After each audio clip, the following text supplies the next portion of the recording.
Baik, mari kita selami surah Al-Ahzab. Surah ni kan diturunkan pada waktu yang sangat genting. Masa Madinah betul-betul di hujung tanduk. Tapi dari krisis inilah lahirnya satu piagam, satu blueprint yang bukan saja selamatkan komuniti masa tu, tapi ia membentuk semula seluruh asas masyarakat.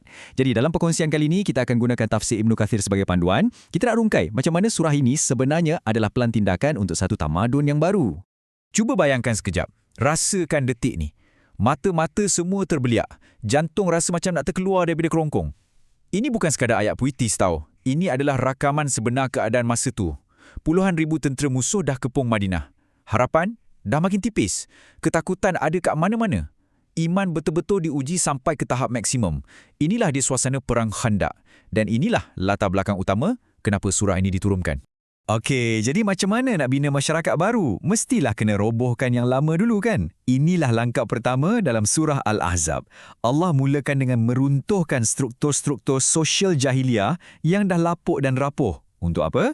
Untuk gantikannya dengan satu sistem yang jauh lebih adil yang dasarnya adalah wahyu. Beza dia memang langit dengan bumi. Cuba kita tengok. Dulu zaman jahiliah, seorang suami tu boleh je gantung isteri dia tak bertali dengan cakap, engkau ni macam belakang mak aku. Benda ni dipanggil zihar. Terus isteri tu tergantung, tak boleh disentuh tapi tak diceraikan pun. Lepas tu, pasal anak angkat pula. Mereka akan dibinkan terus kepada bapa angkat. Habis, keliru semua salah silah keluarga. Jadi, Islam datang dan Allah batalkan semua ni. Tegas, ibu tetaplah ibu. Dan nasab sebenar seseorang tu wajib dipelihara. Ini bukan setakat ubah undang-undang tau. Ini soal nak kembalikan maruah dan kejelasan dalam hubungan sesama manusia. Dan nak bagi semua orang betul-betul faham hukum ni, Allah tak bagi teori je. Dia bagi contoh hidup. Contoh yang paling dekat dengan hati Nabi sendiri. Siapa? Zaid bin Harithah. Dulu, semua orang panggil dia Zaid bin Muhammad. Tapi bila turun je ayat 5 yang berbunyi, panggillah mereka dengan nama bapa-bapa mereka, apa Rasulullah buat? Baginda sendiri yang isytiharkan. Mulai hari ini dia adalah Zaid bin Harithah. Wow, satu pengajaran praktikal yang sangat powerful yang terus memahat undang-undang ni dalam sejarah. Baik, sambil-sambil undang-undang sosial baru ni dibentuk, tiba-tiba datang satu ujian fizikal yang subhanallah, amat dahsyat. Kita kembali kepada perang Al-Ahzab atau yang kita kenal sebagai perang Khandaq. Perang inilah yang jadi macam penapis gergasi. Dia tapis dan asingkan mana satu emas, mana satu loyang. Mana iman yang betul-betul tulen dan mana yang cuma pura-pura. Bayangkan gabungan tentera dari Quraisy, Ghatafan dan suku-suku Yahudi semua datang dengan satu tujuan je, nak padamkan Islam dari peta dunia.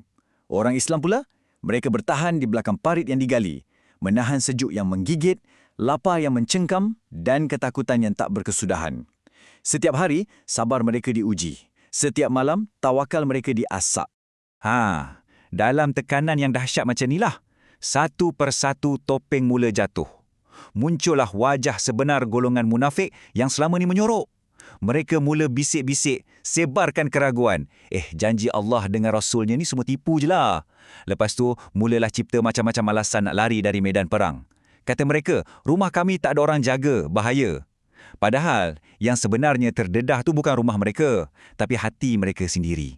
Dan bila umat Islam dah betul-betul sampai ke had, dah rasa macam tak larat lagi, masa itulah datang pertolongan Allah dari arah yang tak disangka-sangka. Ibnu Kathir ceritakan macam mana Allah hantar tenteranya, bukan tentera biasa, tapi angin ribut yang sangat-sangat sejuk pada waktu malam. Angin ni terbalikkan periuk-periuk musuh, koyak rabakkan kemah mereka. Bukan tu je, Allah hantar juga para malaikat yang buat hati musuh jadi gerun dan kecut. Akhirnya, tentera bersekutu yang nampak gagah tu lari lintang pukang. Mereka kalah bukan sebab senjata manusia, tapi sebab kuasa Tuhan. Okey, ancaman dari luar dah selesai. Musuh dah lari. Sekarang fokus surah ni beralih ke dalam pula. Tujuannya nak bersihkan dan kuatkan komuniti ni dari dalam. Dan nak mulakan dari mana lagi kalau bukan dari nukleus masyarakat itu sendiri, iaitu rumah tangga Rasulullah SAW sebagai teladan terbaik untuk kita semua. Ceritanya, bila keadaan orang Islam dah mula senang sikit, ada di kalangan isteri-isteri Nabi yang minta perbelanjaan lebih. Biasalah fitrah manusia kan? Tapi Allah terus turunkan ayat yang bagi mereka satu pilihan yang muktamad. Pilihan yang sangat jelas. Kamu nak kemewahan dunia dan berpisah dengan Rasulullah secara baik? Atau kamu nak pilih Allah, Rasulnya dan ganjaran di akhirat? Menurut Ibnu Kathir, apa jawapan mereka? Serentak. Tanpa ragu-ragu, mereka semua pilih Allah dan Rasulnya. Pilihan mereka ni terus jadi satu standard, satu penanda aras untuk semua wanita beriman. Betul lah orang kata, status yang mulia ni datang dengan tanggungjawab yang lebih berat. Sebagai Ummul Mukminin atau ibu orang beriman, standard untuk isteri-isteri Nabi ni memang jauh lebih tinggi. Ayat ni jelaskan, kalau mereka, na'uzubillah, buat silap, hukuman mereka digandakan. Tapi sebaliknya, kalau mereka taat, pahala mereka pun digandakan. Satu peringatan yang jelas untuk kita semua kan? Lagi tinggi kedudukan kita, lagi besar amanah yang kita pikul. Surah ni kemudian beralih kepada adab berpakaian, khususnya tentang jilbab. Menurut tafsir Ibnu Kathir, untuk ayat 59, tujuan jilbab ni sangat-sangat jelas. Ia adalah sebagai tanda pengenalan.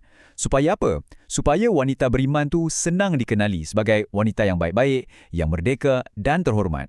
Bila dah dikenali macam tu, ia akan lindungi mereka dari gangguan orang-orang yang ada niat tak baik.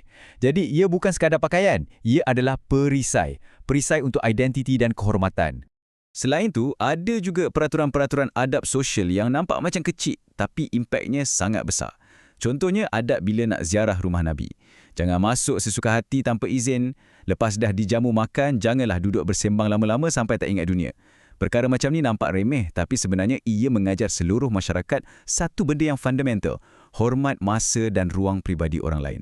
Ini asas untuk bina mana-mana komuniti yang bertamadun. Baiklah, dari sisi isu praktikal tentang masyarakat, sekarang surah ni bawa kita ke kemuncaknya. Kedua deklarasi agung yang menjadi teras akidah kita. Pertama, tentang status sebenar Rasulullah SAW dan yang kedua, tentang satu tanggungjawab paling berat yang pernah dipikul oleh manusia. Ingat tak cerita pasal Zaid tadi? Pasal pembatalan status anak angkat? Ini sambungannya.